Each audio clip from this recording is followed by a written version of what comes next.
इस बार की जो थीम दी गई है वह 4S पर आधारित, जीवन के उन महत्वपूर्ण क्षेत्रों को, भारत की संत परंपरा जो भारत की आध्यात्मिक ज्ञान की धरोहर के प्रतिनिधि हैं, हमारा साइंटिस्ट जो भारत के लौकिक जीवन की ज्ञान की धरोहर का प्रतिनिधित्व करता है, हमारा सोशल रिफॉर्मर, समाज सुधारक जो समय समय पर समाज के अंदर आई हुई विकृति को दूर करने में अपना योगदान देता है, और हमारा छात्र स्टूडेंट जो नए भारत की परिकल्पना को साकार मूर्त रूप देने का काम कर रहा है।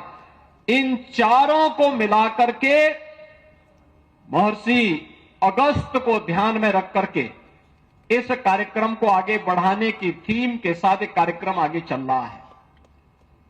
सज्जनों, मुझे बताते हुए प्रसन्नता है, महर्षि अगस्त के बारे में मान्यता है कि महर्षि अगस्त उत्तर और दक्षिण भारत को जोड़ने वाले एक ऐसे ऋषि हैं। उनके बारे में कहा जाता था कि अकेले अगस्त ऋषि उत्तर भारत के को अगर एक तराजू में महर्षि अगस्त को रख दें और दूसरे तराजू में उत्तर भारत की ज्ञान की धरोहर को रखेंगे तो अगस्त ऋषि उस पे भी उनका बृहत और विराट स्वरूप है।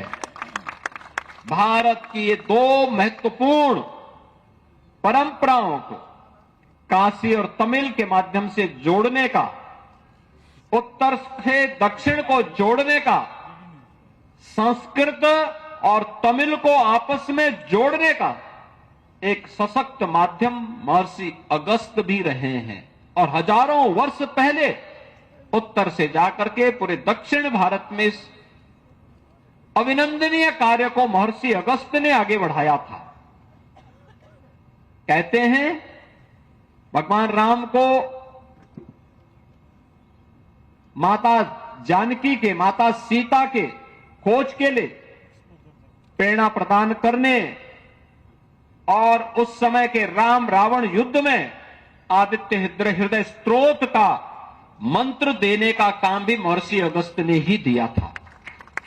यानी हजारों वर्ष पहले महर्षि अगस्त के बारे में जो श्रद्धा का भाव तमिलनाडु के घर घर में है, वही श्रद्धा का भाव काशी में भी है, वही उत्तराखंड में भी है। उत्तराखंड में तो एक स्थल का नाम ही अगस्त ऋषि, अगस्त के नाम पर है, अगस्त मुनि के नाम पर है। यहां पर कई मंदिर अगस्त ऋषि से जुड़े हुए हैं। अनेक ऐसे उदाहरण हैं जो आज भी हमें एक नई प्रेरणा प्रदान कर रहे हैं। और इस अवसर पर जब हम लोग आज इस कार्यक्रम के साथ जुड़े हुए हैं, मुझे बताते हुए प्रसन्नता है कि जो अलग अलग क्षेत्र से जुड़े हुए महानुभाव इस काशी तमिल संगमम के साथ आज से लेकर के 24 फरवरी तक बनने जा रहे हैं, उन्हें काशी के भी दर्शन करने के अवसर प्राप्त होंगे। प्रयागराज में भी त्रिवेणी में आस्था की डुबकी लगाने का, महास्नान का भागीदार बनने का अवसर प्राप्त होगा। और अयोध्या में भी रामलला के दर्शन करने का सौभाग्य प्राप्त होगा।